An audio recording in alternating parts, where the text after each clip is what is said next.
But one of the things I've also spotted, possibly just because I'm a psychologist, so I find this subject coming up quite regularly, is the fact that when you look at self-help gurus, and Bob Proctor comes to mind, he talks about paradigms, and never more so than when he talks about money.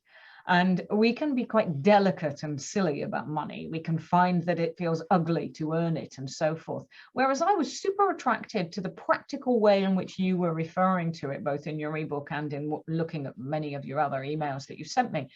And you're really trying to encourage me to look genuinely at what do I want, and how in earth has that ever been a bad question to ask me? You know, just because it happens to be a measurable, and one of the measurables is money, doesn't make this a bad thing. So I really appreciated that. That was another mind shift, I think. You know, money is a tool. I am looking at you on the screen right now, and you and I are using technology tools. They're not bad tools, but did you have to have money to pay for them?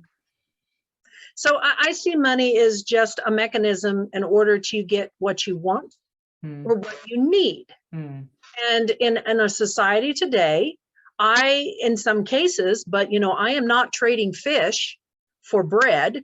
I am not, you know, going out, and I am not regularly trading my car for potatoes. That's not the way our society is built. And there is some bartering, and I believe in bartering when it's profitable.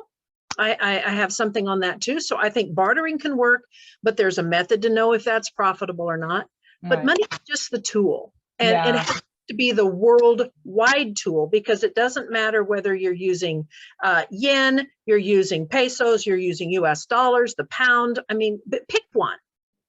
It is still a worldwide means of people exchanging, you know, to get services or goods, aren't they? Absolutely. And one of the other things I particularly noticed is people seem to almost, well, perhaps not the larger businesses, but small business often universally undervalue and therefore by default underprice what they're offering.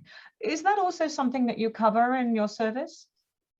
And that goes back with some of the pricing models. And yes, and I've heard it said very well before, in that, what do you think you are worth? What do you think your service is worth? Now, I want you to at least double it and go up from there. Really? Because we generally devalue what we think our services are worth. And part of that goes back, and I will say, you know, from my growing up and where I was surrounded by, you were not always told that you were not to brag or boast of your accomplishments and how good you were at something, because people will notice how good you are. As if that's a bad thing. Or someone else will sell how good you are. You know, they don't know how good you are. They haven't seen a part of what you can do. They've only seen this little snippet.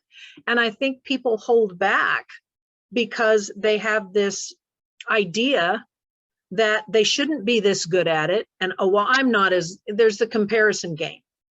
Oh, he is, and I call it he is better than me. They can do it better than I can. Oh, they are the best. You don't know that. No. But then this is not entirely surprising in terms of the way human nature works, is it? Many of us make assumptions. Many of us, there was an excellent term that was used by another podcast guest in a different context, but she used it and called it comparisonitis. And I thought that was a really great expression, as if to say, this is what we do. Now, some of this is healthy because we learn to benchmark ourselves, our success, our height, weight, the rest of it, you know, against other people, because that is how we get brought up. And culturally, this is what we learn to expect. And also we get wired for approval. But I think in a way, what you were emphasizing, which is essential because it comes with the territory, is look, you're not in this for someone else. You're in this for yourself. Yes. You're in this for what you want, from what you can do.